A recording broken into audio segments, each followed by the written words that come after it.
You and me, Luce. Yay! What a joy to do this together. Truly, truly. Wow, people already trickling in on time. Love to see it. Thank you all for joining us. We'll wait a couple more moments.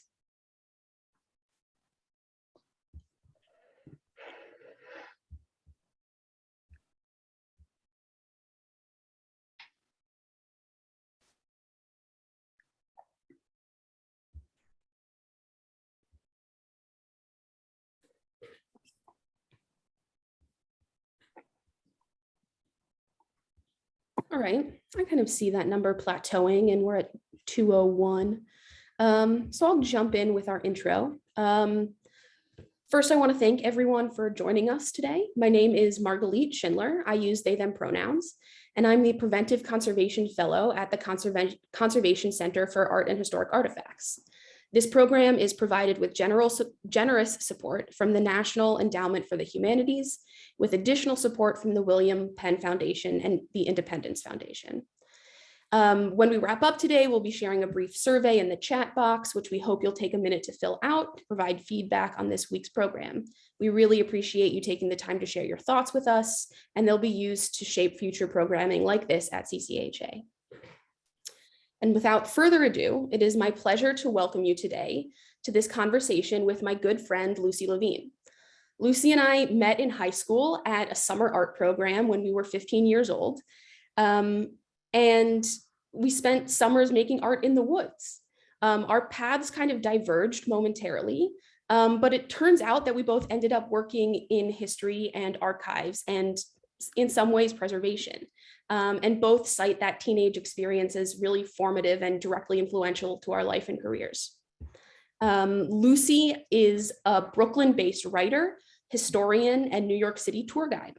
She founded the historical tour and event company Archive on Parade, and has offered tours, lectures on New York City history in collaboration with the New School, SUNY, NYU, the American Institute of Architects, the Municipal Art Society, the New York Public Library, the 92nd Street Y, and the New York Preservation Archive Project, just to name a few, listing all the way through New York City. She's the public programs consultant at Friends of the Upper East Side Historic Districts and has published widely on New York City history at outlets including the Gotham Center for New York City History, JSTOR Daily, and 6 Square Feet. With that, it is my great honor to welcome Lucy to the mic to talk about her work bringing archives to life. Lucy? Thank you so much, Margalit. What a joy to be with everybody this afternoon. Thank you so much. I would like to dive right into this talk. You don't have to be special to use special collections. This is my sort of paean to the support of hands-on history. How can we take history out of the archives and into the streets? Well, I'd like to talk about that process and how I think that archival research can really be a public process. I say a public process because almost all of the work that I do in public repositories. So this is the Public Design Commission archives. I work in the New York Public Library very often. I work in the municipal archives. I work in the National Archives at New York City, which are at Bowling Green, downtown. And so almost every experience that I have interacting with history is interacting with history in a public place. But when we think about the experience of archives, I think a lot of us don't think about it as an experience for the public. In a lot of ways, it seems and feels to be sequestered. And so what I hope this talk will do is to discuss ways in which public history is not sequestered or does not need to be sequestered, and ways in which it really does truly feel that way, and perhaps have a discussion about what we can do to make it feel indeed less sequestered. Now, I'll give you a little bit of background on myself, though Margalit did that so beautifully, and I'm so grateful for that introduction. I will say on this webinar that I come to this process of public history and diving into the archives as an independent historian. I am not affiliated with a university. I'm not affiliated with an institution. And so when I do research, I come as myself. And so I come as a historian because that is my vocation and that is my interest, but not because it was bequeathed to me in any kind of sense, in any kind of institutional sense, if that makes sense. And so if there are people watching this webinar, either live or later, and you are an interested person who maybe studied history, maybe didn't, the point I'd like to make to you this afternoon is that these archives, these places that seem perhaps to be behind a veil actually are not. They are public and they are for your own use. So diving in, here we are at the Public Design Commission archives. Now, I think when a lot of people think of archival research, this is the kind of thing that they think about, right? They think about what is essentially a warehouse of boxes under halogen lighting, okay? And I think a lot of people think of that with trepidation or perhaps with fear, because when you're confronted with an aisle of boxes, what do you do with it? How do you think about it or experience it? And what I'll say is that when I'm experiencing history, either in the archives or not, I actually don't experience it this way. When I think about history, I experience it walking down the street. So for example, I used to live in Greenpoint, Brooklyn, where this photo was taken on Huron Street. These were the Huron Street baths, which were erected, as you can see on the facade, in 1903. Now, when I walked past these baths, they were being deconstructed. This was turned eventually into a condo. But I thought to myself, what's going on? And do you know where I was when I thought to myself, what's going on? Well, I was out on the street. But later that evening, I found myself at the Public Design Commission archives, because indeed they are open to the public for tours and for use.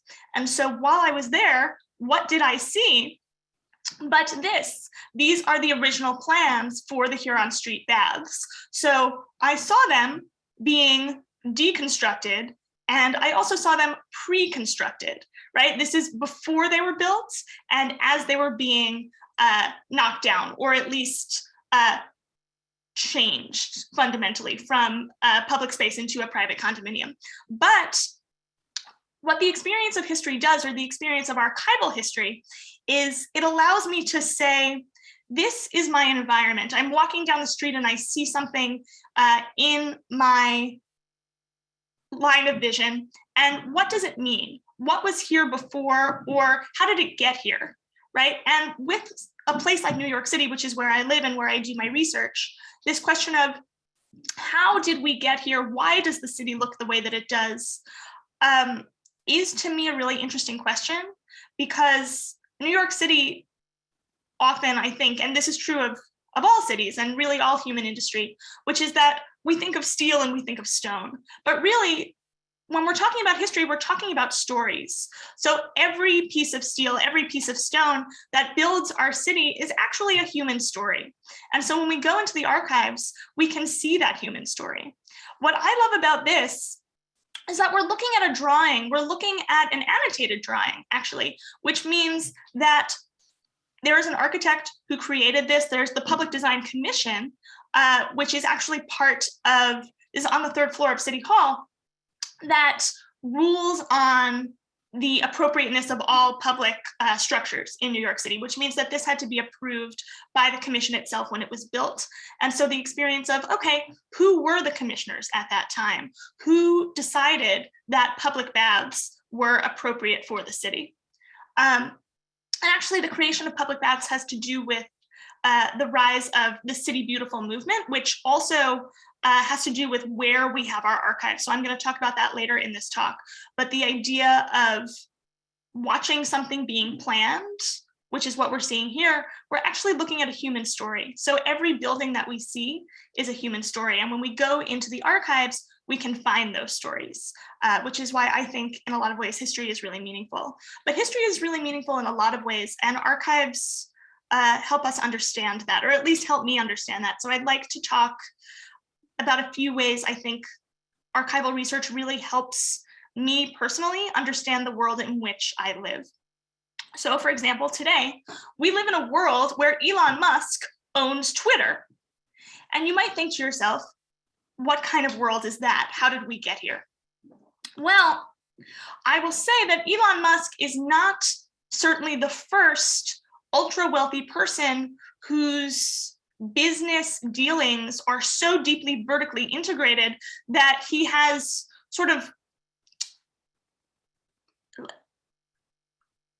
petered out into the lives of Americans all over the country. And when I say he's not the first, I would like to introduce you to this person. This is John Arbuckle, the coffee king of Brooklyn. And you can see he had a beard that current Brooklynites would envy. John Arbuckle was a coffee visionary. At the turn of the 20th century, 86% of the coffee that was consumed in the United States actually docked on the East River in Brooklyn. And John Arbuckle was the undisputed coffee king. He imported more than twice the amount of coffee than the next largest New York importer. This is a very famous image from Bernice Abbott's series Changing New York. This is owned by the Museum of the City of New York, which owns all of her negatives for the Changing New York project, which she undertook via the Federal Arts Project in the 1930s. It's a very famous image of Empire Stores on Water Street in Dumbo, Brooklyn, and you can see coffee painted across the warehouse. This was actually Arbuckle's warehouse in Brooklyn. I show you this because he really did have a coffee empire. It's worth noting Empire Stores worthy of an empire. And when I say that this was an empire, I mean not only that coffee was so associated with Arbuckle at the end of the 19th century and into the turn of the 20th century, that it was just referred to most commonly across the nation as Arbuckles, in the way that today we say aspirin, which actually used to be a brand name. Right? So John Arbuckle was so associated with coffee that we thought of coffee as Arbuckles. But the point that I want to make, and why I'm relating this to Elon Musk and Twitter, is that if we go into the maps division of the New York Public Library, which you can do, which anybody can do, it is a public library, public meaning open to the public, even its archival manuscripts research division.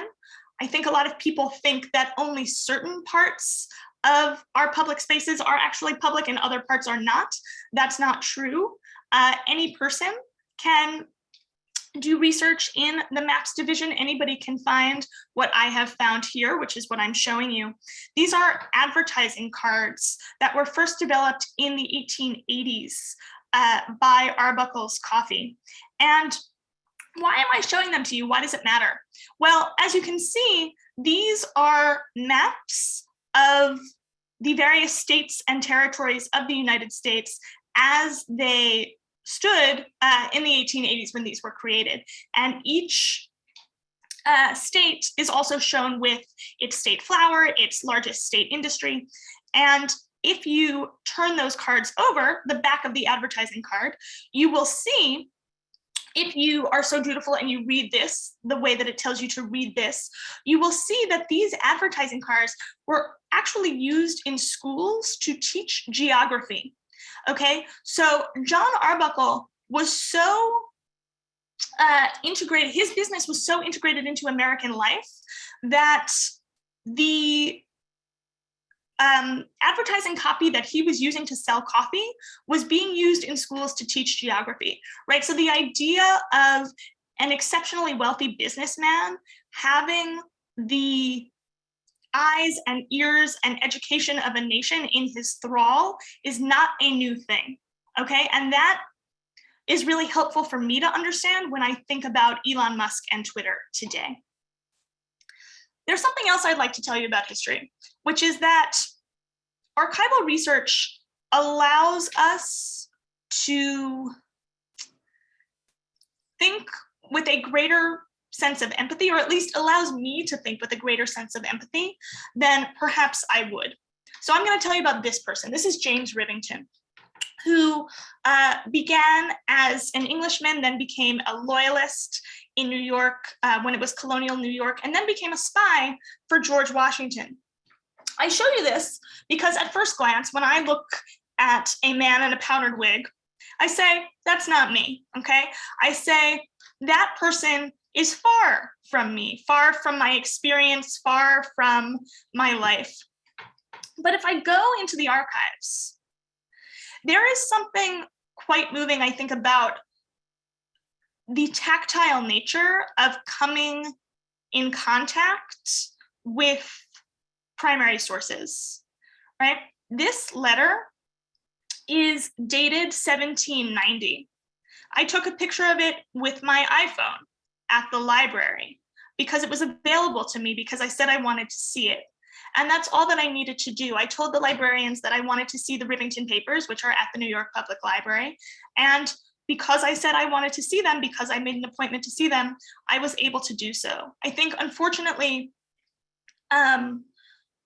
lay people who are not historians, who are not affiliated with museums, may be under the impression that they are not allowed to, they are not worthy of the experience of primary source documents, right? Of touching them, of being really in close proximity, close reading of history. And yet you are, there is no such barrier. The barrier of credential, right, is the point that I want to make. When you're talking about public repositories, they are public for a reason. They are for the public. And you, as the public, have a right. If we think about, right, if we think about our founding documents, it is your right, it is your duty to engage with your founding documents, to engage with creating a more perfect union. In a way, we can do that through history, through knowing what it is, because it is all of our stories. Now, what I'm trying to talk about when I talk about this tactile experience is that if I look at a man like James Rivington and I say to myself, that's not me. And then I look at this and I realize, here was a person whose hand had to move across this parchment to write this letter, right? That he had to be a real, living, breathing person. Now, what history allows me or anyone else to do is to say that a person in the past, a person that I didn't know, a person that I'll never know, right, is as human, as real as I am. And that, I believe, is what equality is. That is the root of justice, that people who I don't know, people who are not like me, are as real as I am.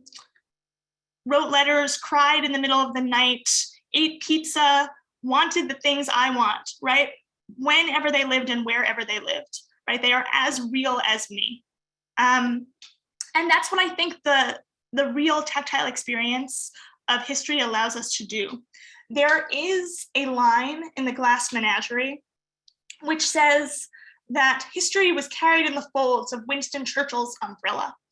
And I would like to tell you that history is carried in the folds of everyone's umbrella, right? Everybody has an experience with history because history is the study of change and continuity in human experience through time, which means that all human experience and all human creation is history. And unfortunately, I think that we deify too much, and particularly we deify documents, right? If you look at this and you think, oh, well, it's written in 1790, it's written in parchment, it's written in iron ball ink. It's too precious, right? It's too precious for me to see, it's too precious for me to touch. But it's not, because people aren't precious in the sense that people are real, people matter, right?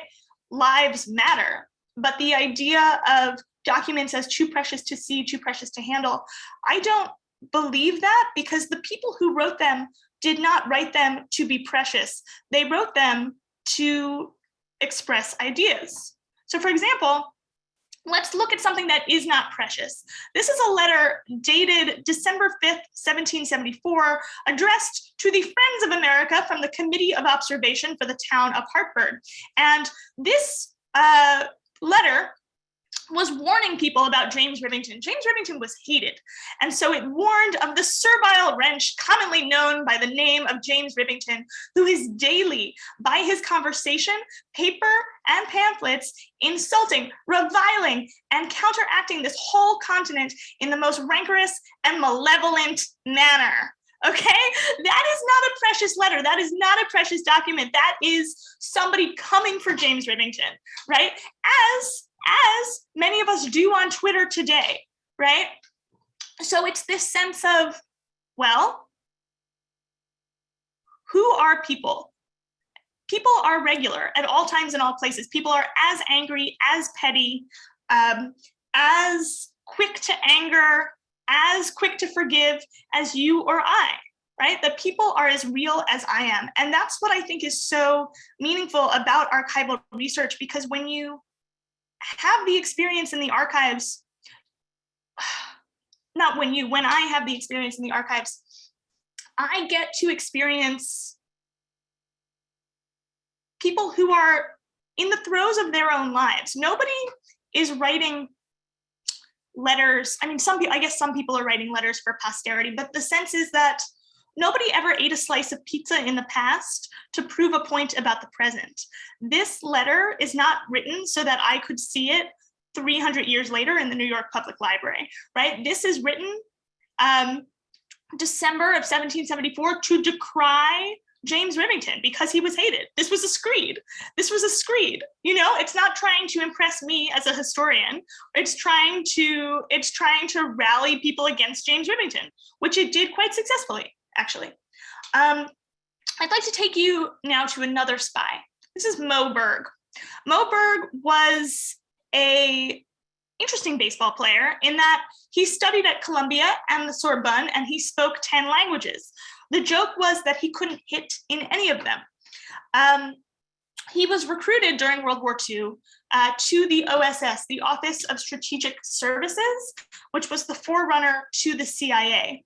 And his mission for the Office of Strategic Services was to attend a lecture in Zurich by Werner von Heisenberg, who was the head of the Nazi nuclear program. And if he believed that Heisenberg was close enough to a nuclear bomb, his mission was to shoot Werner von Heisenberg, okay? Now, here is a letter that Moe Berg received after the war. This is dated 1965, and this is on microfilm, the Moe Berg collection at the New York Public Library. This is from a college friend of his, and it says, "Dear Moe, since that night in Claridge's when you went off to Switzerland to capture that scientist, I have only seen you in elevators or hotel lobbies." Now, I don't know about you, but I find that hilarious. This person who wrote this letter is a regular person. A lot of what is preserved, this is a question of the historical record, a lot of what is preserved because a person has achieved some renown. So the Moe Berg papers are preserved because Moe Berg has a really interesting story, right? That he was a Major League Baseball player who was also a genius and a spy. But the person who wrote this letter did not write it thinking it would be collected by the New York Public Library. He wanted to get in touch with Moe Berg because he hadn't seen Moe Berg since that night he went off to Switzerland to capture that scientist. The fact that the scientist is Werner von Heisenberg, and this is about, you know, the success or failure of the Nazi nuclear program and potentially the success or failure of the Second World War, and potentially, you know, the success or failure of world civilization, because if the Nazis get the bomb, what are they going to do with it, right? You know, that's not the issue of the letter. The issue of the letter is that this guy hasn't seen Moe Berg since that night, only runs into him in elevators and lobbies.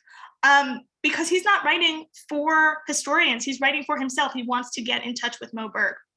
And so what I want to impress upon you is the regularness of it all, the degree to which people whom we admire are the same as us, the degree to which The people who we don't admire are the same as us. The degree to which people whom we don't know, don't admire, could admire if we knew them, but we're not sure, are the same as us. There is this sense of connection in the archives.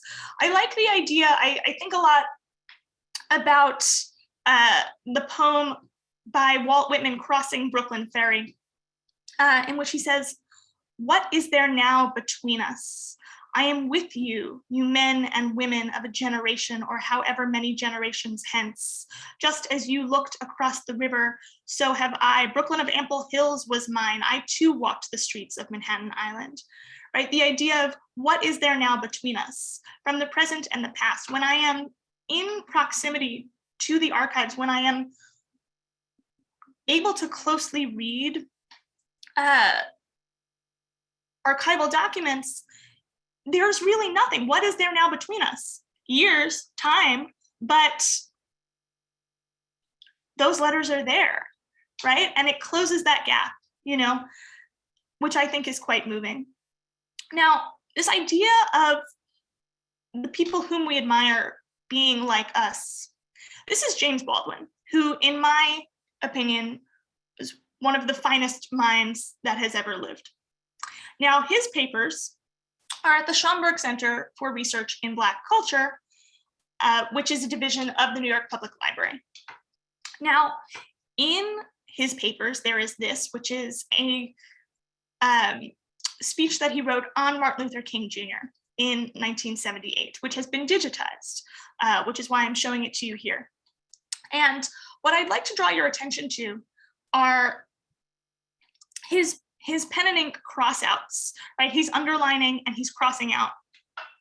And when I look at this, I am so heartened and so calmed, because even a mind like that, even a genius like that, has to edit, right? That nothing comes out the fire next time, okay? Nothing comes out pure brilliance. That everybody, no matter how transcendent their brilliance may be, has to edit, has to reclaim their thoughts, has to sit there and cross out. Have you ever sat in a car and crossed out and done, do you know what I mean? It's that sense of kinship, right? Of like, oh, me too, right? That's what history is. Oh, me too. I am part of the human story.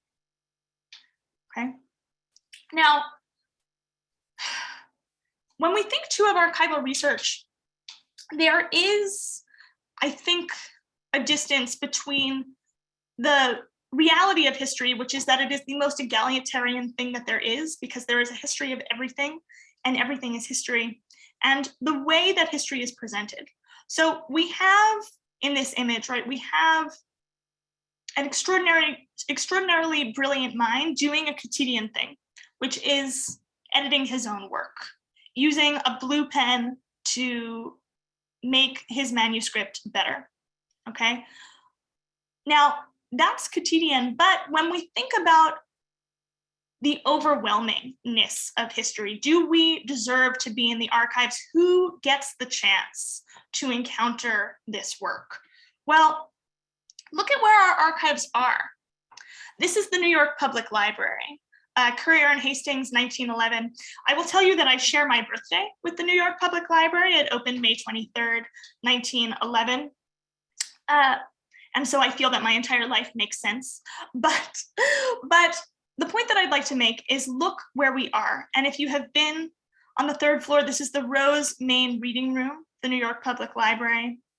Look at our other repositories, okay? This is the New York Historical Society, York and Sawyer, 1908. This is the Municipal Archives. This used to be the Surrogates Court building, finished 1907. You go inside, that's what it looks like inside. And then the National Archives at New York City are in what is now the Museum of the American Indian, originally the Customs House at Bowling Green, also finished 1907. Now, all of these structures, you will note, are imposing Beaux-Arts structures. That is not an accident. Every single one of these structures, the New York Public Library, the New York Historical Society, the the municipal archives and the National Archives of New York City, these were all built, every single one of these buildings was built during what was known as the City Beautiful movement in architecture. Architecture is always ideological. Cities always look the way they do for a reason. Now, the City Beautiful movement was an architectural movement that upheld the idea that grand civic structures can uplift the populace. So if public buildings offered a type of grandeur, then people would be educated not only in the aesthetics of beauty, which you can see here are related to the neoclassical orders of Greece and Rome, but also would be educated in social comportment and also civic participation. So when we have structures that are reminiscent of the antecedents of Greece and Rome, the narrative is about democracy, right? So public structures that are meant to teach the populace to be members of the body politic and how to do it. So it's reverence for a certain type of beauty, a certain type of order, and a certain type of democratic ideal. Okay, so all of these structures are built during the City Beautiful movement for that reason. And indeed, I mentioned to you the Huron Street Baths, where I began, also built in 1903 under the same auspices. The idea of the City Beautiful was not only that beautiful civic structures could uplift the populace, but also could help assimilate an urban population that was increasingly diverse, right? So at the turn of the century, New York City was in the throes of the largest wave of immigration it had ever seen. And so at that moment, the idea of the public bath was not only really ameliorative in the sense that people did not have adequate plumbing in tenements. And so there was a real sense of how can we make people's lives better? I won't discount that, but there was also this sense of how can we, quote unquote, like clean the quote unquote huddled masses, right? The idea of immigrants or non-white people being lesser, being dirty, right? That was this idea of cleanliness and also assimilation into a national ideal went hand in hand. And so you had both of those things during the City Beautiful movement when all of these structures are built. And so this idea of who can and should, who gets to be part of the nation, right? Who is part of the nation? And these imposing civic structures, I think, cast that question. I remember when I started doing research at the New York Public Library, which is a place that I adore. It is my favorite place in New York. But when I started doing research at the New York Public Library, I thought, are they going to let me? Are they going to let me in? This place is made of marble. You know, am I enough for this building? And the answer is yes, I absolutely am. And anybody else is too. Everybody else is too. That is the meaning of public. It is for the public. But I don't think enough people know that. Not enough people are told this is yours. History belongs to all of us, even if we don't feel that we, quote unquote, deserve this experience within the archives, because it seems to be so beyond our ken. But I'll say that it's not. And I also think that these imposing civic structures are doing an extraordinarily excellent job taking archival sources out of the archives and toward the public. So right now, the New York Public Library, for example, is doing Treasures of the New York Public Library. This is their first permanent exhibit of the treasures of the library, which is free and open to the public. And also you can explore online, which is cool. There's also, if you go if you go to the library's website and you look under their archives and manuscripts, you can see, for example, what has been digitized and what has not. So in any of these cases, if you were to click on, let's say, the James Baldwin papers or the lists of loyalists against whom judgments were given under the Confiscation Act after the end of the American Revolution, you will see this icon, which means that to the left here, which means that portions of these collections have been digitized, which means that you can experience them online, which is profound. Then, for example, during the pandemic, if something was not digitized and you couldn't go to the library was offering, and still does, scan and deliver. So for example, I was doing research about this person. Her name was Bonnie Glass. She was a dancer in New York City in the 1910s. Her partner was a man named Al Davis. I was doing research about those two people, and I contacted the New York Public Library, and they sent me this via scan and deliver. And so while I was not able to go to the library because of the pandemic, I was still able to do research even on items that had not been digitized. Okay, then this is really cool. So the Municipal Archives has a lot of Dutch items relating to the Dutch period of New York City when it was New Amsterdam from 1624 to 1664. And so you're like, okay, this has been digitized, but it's in 17th century Dutch. So what now? Well, look what else they do. Isn't that cool? So if you hover over it, it is translated, which is, I think, certainly a gift. And these are all things that are, one can find online if one chooses to look. In other ways, we have, for example, this is where we began at the Public Design Commission. They actually have a Flickr account, and you can click through a number of their design archives. And so there are so many ways these days that these repositories are trying to make these collections as accessible as they really are, which is that they are for the public, they are open to the public. But if the public doesn't know that they are available to the public, are they really available? And so all of these institutions are doing, I think, a really good job trying to make them as accessible as possible, given the 21st century tools that we have. But I want to say something, which is that I am an advocate for hands-on history, and I am also an advocate for these spaces. This is the Rose Reading Room at the New York Public Library. As I mentioned to you, this is one of my favorite places in the world. It is exceptionally beautiful. The writer and critic Alfred Kazin, who wrote Walker in the City, of which I am one, said that the New York Public Library was the most cherished institution of his life. It is mine too, and it is beautiful. I like to think of what E.B. White said, that being in the library is like being in love, mind against mind, coupling in the splendor.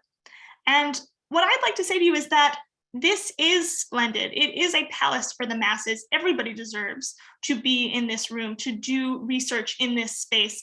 And that's what it's for. And so my goal and my interest in this talk and in this discussion is not to say, how can we digitize every item in the library's collections, and so not to say, how do we bring every item out of the archives? How do we make it accessible in that way?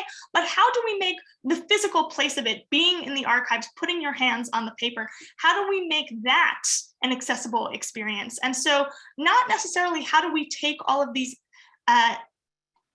these resources out of this space, but how do we get people inside these spectacular spaces? Because they are spectacular spaces. How do we get people inside spectacular spaces to have the experience of being in the archives, being close at hand in these marvelous palaces, right? This idea of this is what you are worthy of. Everybody is worthy of this type of beauty. Everybody is worthy of this type of close experience in the archives. History is for everybody. And so this sense of how do we get people in? And my question very often is, why didn't I know? The first time that I did research at the New York Public Library, why didn't I know that I was allowed to be there, right? And why don't other people know, okay? And so my question is, could the library have giant signs? You know, hey, do you want to touch it? I almost think they should play Touch Me by the Doors, mostly because I like that song, and just play it really loud and then direct people towards the archives, right? Because you absolutely can. This idea of hands-on history, it is there, and how do we make it more accessible? So that is the conversation I'd love to have now, if we could. So what I'm going to do is unshare my screen so that we can see one another. And I would love to talk. All right, let's do it. Lucy, thank you. Thank you so much. I feel like you gave me New York City homework. I got to go walk around. I got to go experience these things. I certainly have to go visit the New York Public Library. And thank you for your work going into these archives, but also taking them out and sharing them, both and. And so if folks in the audience, if participants have questions, feel free to drop them in the chat. I have a few questions that I'd love to chat with you about. And then also into your kind of final question, which I think bridges our worlds really well. So I think one thing you have not spoken about that I know that is work you also do is how you have taken your archival work, this research, out onto the streets. And so we have talked about digitizing archives, and one aspect of what you do is really storytell those archives. So I wonder if you could take a minute and talk about that piece of what you do. Sure, thank you so much for that question. So what my work really is beyond the archives, the research is in the archives, and then history is a story, right? Our cities are built on stories. And so my work then is to create a cohesive narrative, a story. And as we walk through the city, so I give walking tours and lectures, but mostly walking tours, which is such a special way to do it because you're standing in space, right? You're where the story has occurred. And then, so my job is to say, here you are standing at a place you know well. For example, I'll give you an example. So when I was growing up, my grandparents lived on the corner of 5th Avenue and 14th Street. I'll give you the address because they have since passed on, so they no longer live there, but they lived at 69 5th Avenue. Now, I, going to visit them, did not know that before that building was built, there was another building at 69 5th Avenue, which was the original headquarters of the NAACP before they moved across the street to 75th Avenue. So there is the very famous, perhaps you've seen it, a man was lynched yesterday, that flag, that image, that photograph was taken when that flag was flying at 69 5th Avenue. Okay, so the idea of history being all around us in places that we know well, even if we don't know it, is, in my opinion, the goal of my work.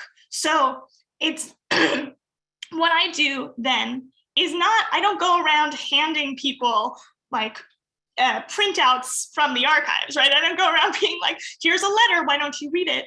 You know, my goal is to say, well, this is the story. This is what I've learned, and how can, here's what I can offer you.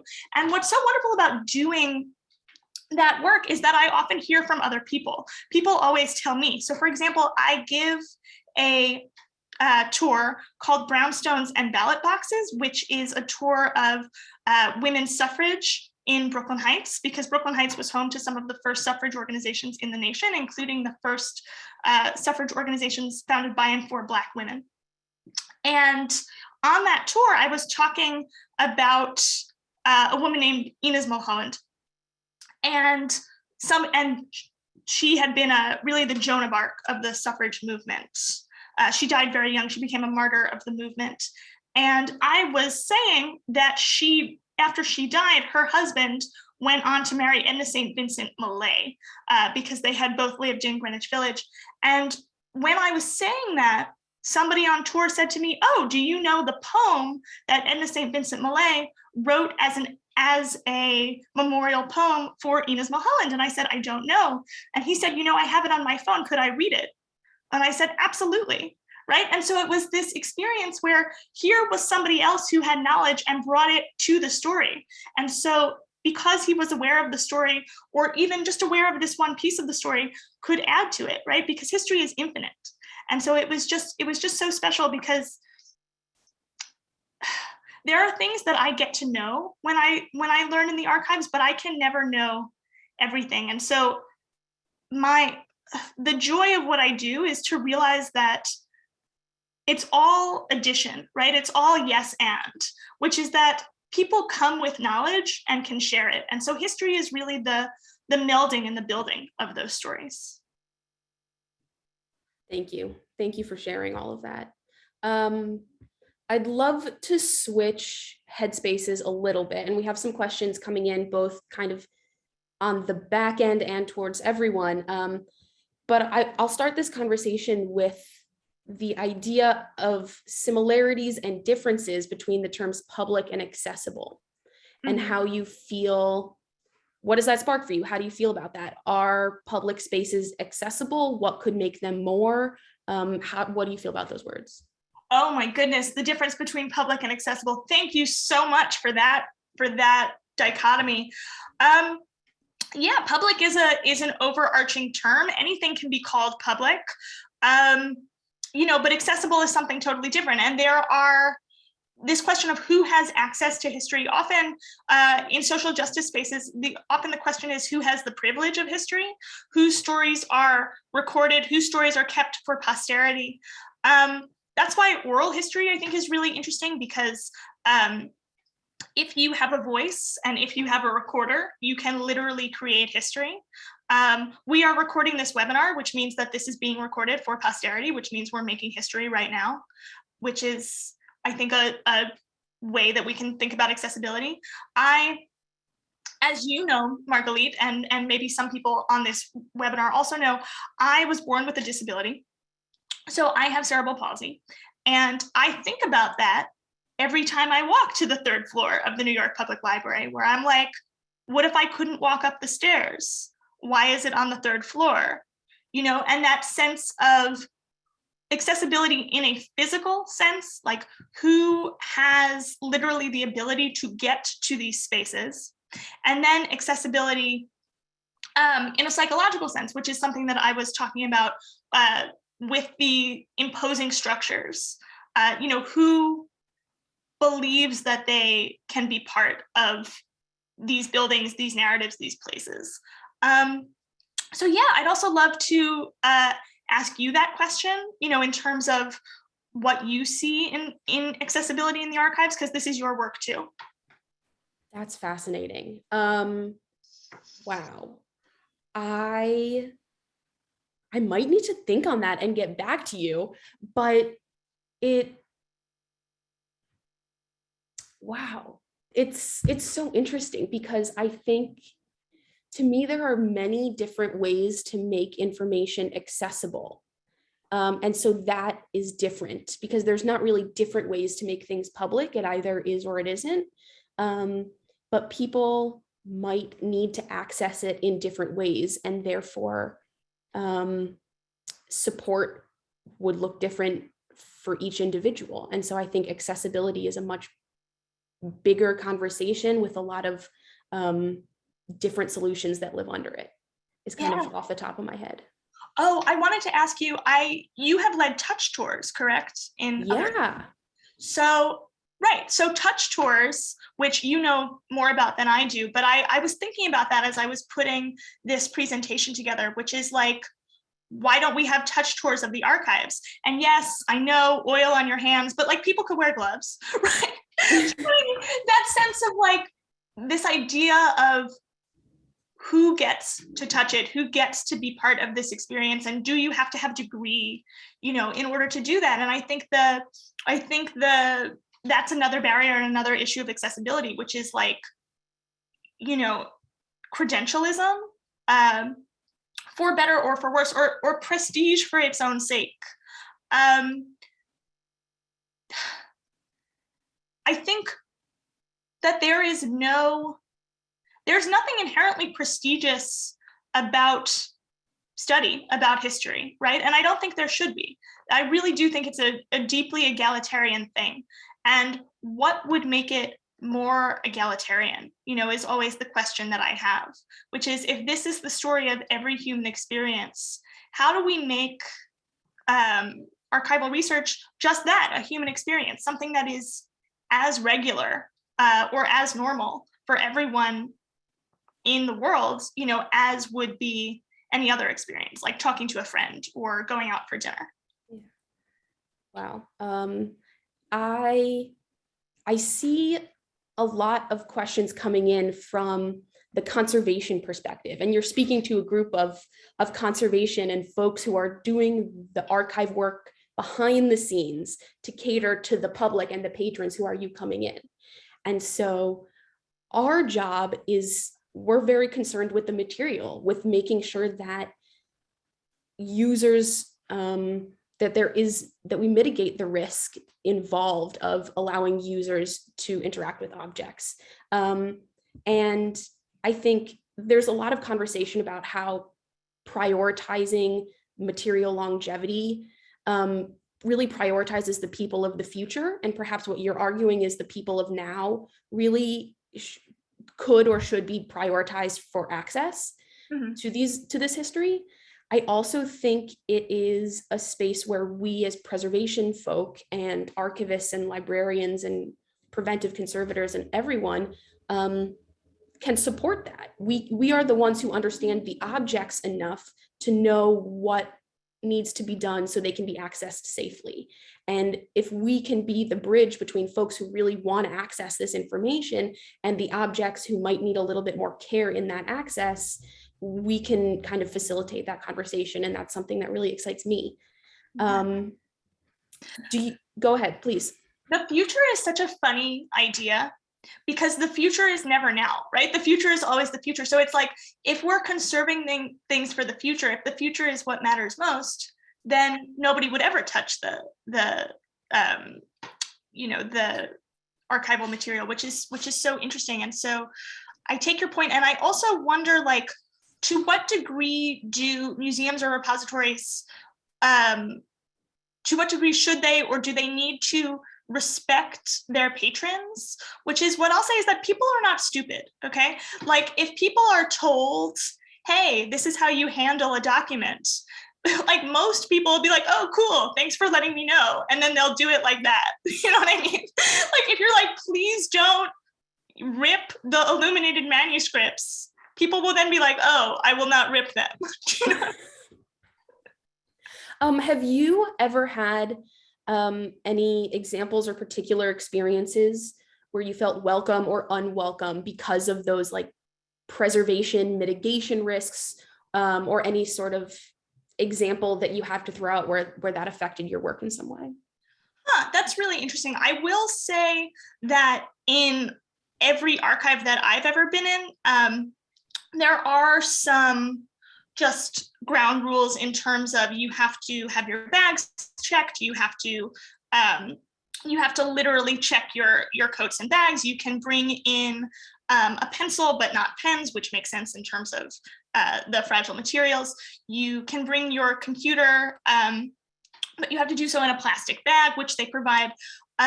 So generally, that has not been a problem for me. I will say, for example, in the municipal archives, because it's in the surrogate's courthouse building, there actually are metal detectors that you have to put your stuff through, which I find to be unwelcoming. I find a metal detector in almost any circumstance to be a barrier. The sense of, the idea that anybody walking into the building is perceived as a threat, I find to be kind of antithetical to the idea of public welcome. But I will say, I think also time is an issue.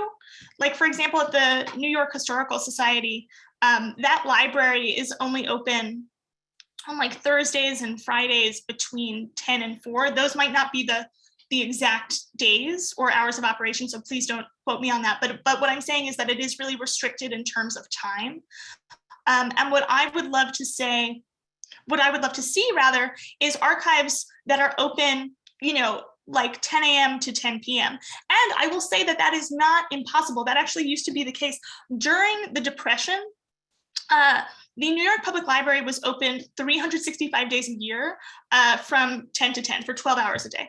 So the idea of, how do we invest in our public spaces?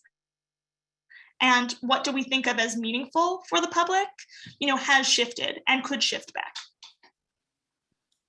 Wow, I think we could talk for many hours about this. But we are coming up on the hour, and I do want to respect people's time. So I'll throw in one other thought, which is the New York Public Library is large and it has a lot of resource and in terms of finance and space and staffing. And so I wonder if you have any comments about working in smaller archives and how that is different, how it's different or not. Sure. You're right. The New York Public Library is second only to the Library of Congress in terms of how many items it holds. So we're extremely lucky in that regard. Smaller archives are incredible in that the people who work in them generally are extremely passionate and really helpful, as they are at the New York Public Library. I would never under any circumstances knock the New York Public Library, but I think, in smaller institutions, people are, they just have a knowledge of the collections that is really special to behold, because they're finite enough that people who work with them are really aware of what's there.